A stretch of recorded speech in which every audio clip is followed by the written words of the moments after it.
Welcome to University of Maryland.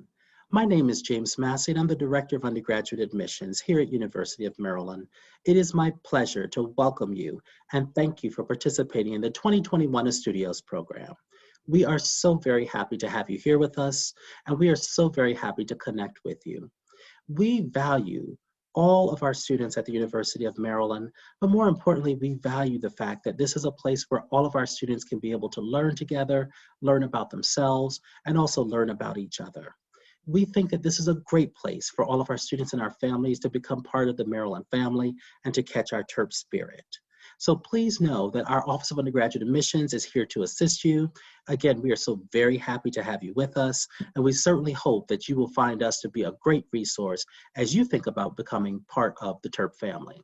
I always tell our students and our families, there's truly no better time to be a TERP. And I think through today's program, you'll find out just why we say that and all the great things that make University of Maryland a great place to be.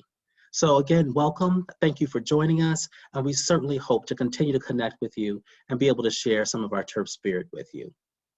Enjoy your day.